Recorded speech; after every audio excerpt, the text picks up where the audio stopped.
Point de presse relatif à la dérogation spéciale à la communauté islamique d'abattre les animaux en cette période d'épizootie de la fièvre de la vallée de l'Ift et de l'état délié de la situation actuelle pour lutter contre cette maladie.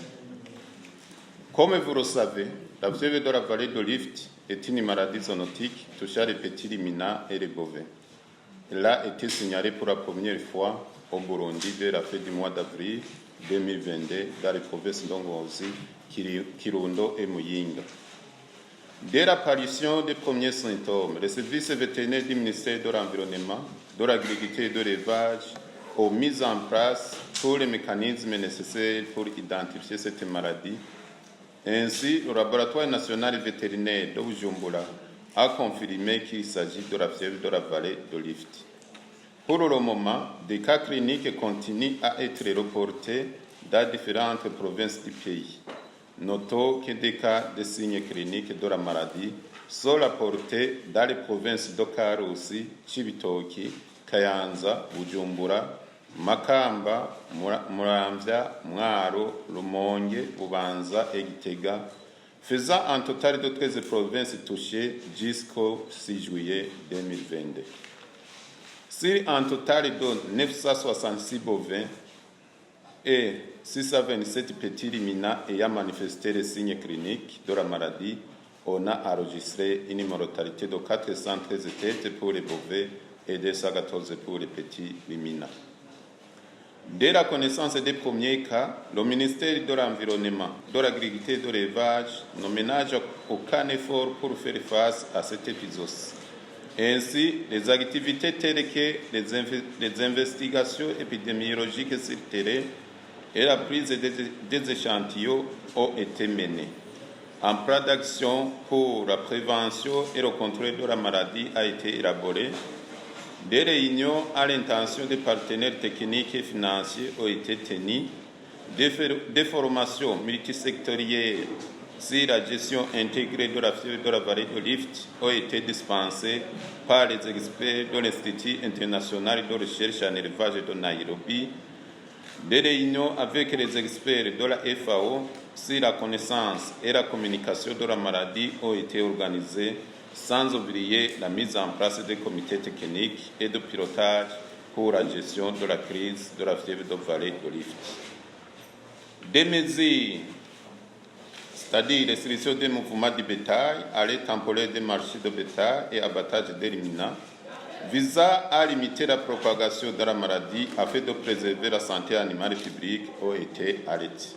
Ainsi, du fait que cette période de crise sanitaire en santé animale coïncide avec la fête d'Eid al-Adha, que la communauté islamique célèbre chaque année avec des rites de sacrifice des animaux, à la demande insistante de la communauté islamique du Burundi, le gouvernement du Burundi, à travers le ministère de l'Environnement, de l'Agriculture et de l'Élevage, vient de leur accorder une dérogation spéciale sous réserve des conditions de collecte et d'abattage des animaux sensibles à la maladie à l'occasion de la célébration de cette fête.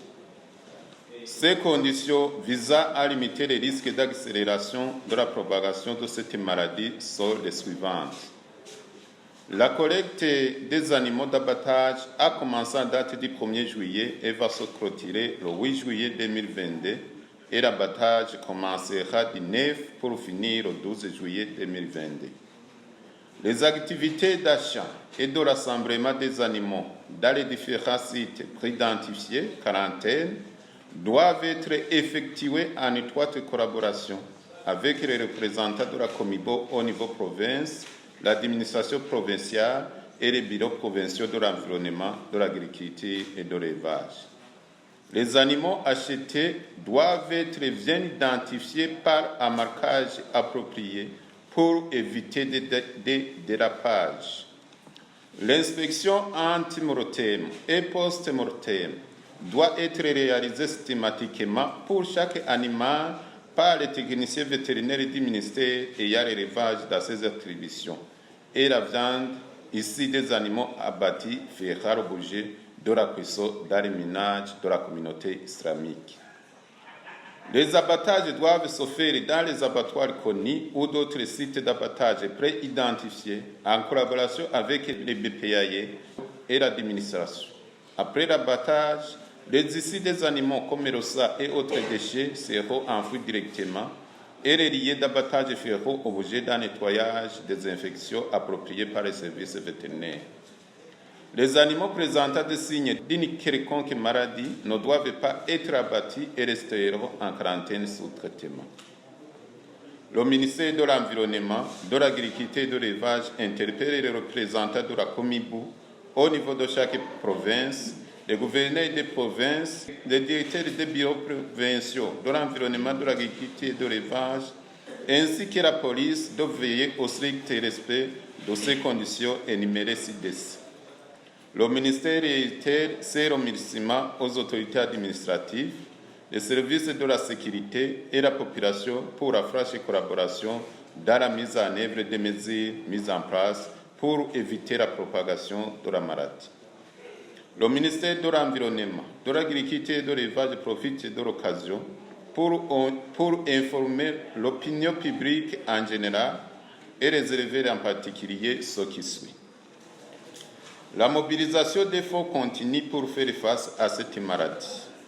À l'heure où je vous parle, certains partenaires ont promis de contribuer à la lutte contre cette maladie en montant d'1 800 000 $ américains, c'est-à-dire 1 200 000 pour l'OFIDA, 500 000 $ pour la FAO, 100 000 $ pour le Programme alimentaire mondial et 5 millions de francs burundais par l'ONG Food for the Hungry ont été promis.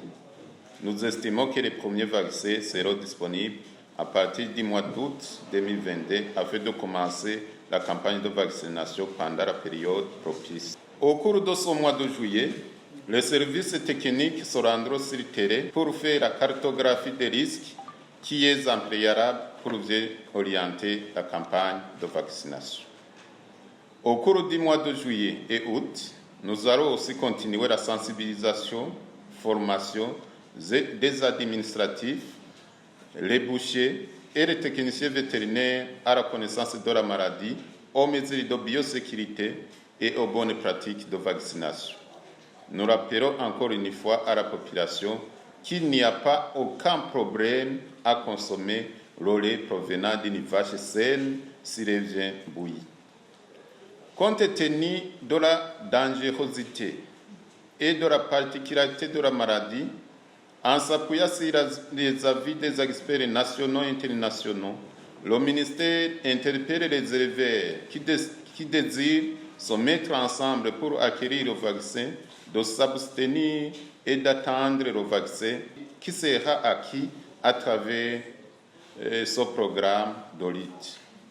Le ministère de l'Environnement, de l'Agriculture et de l'Élevage réitère son engagement à communiquer continuellement l'état d'évolution de la maladie et d'autres mesures qui seront appropriées selon la situation. Pour terminer, le ministère tranquillise la population et tous les éleveurs qui ne ménagent aucun effort pour contrôler cette épidémie et rétablir la situation dans les meilleurs délais. Je vous remercie.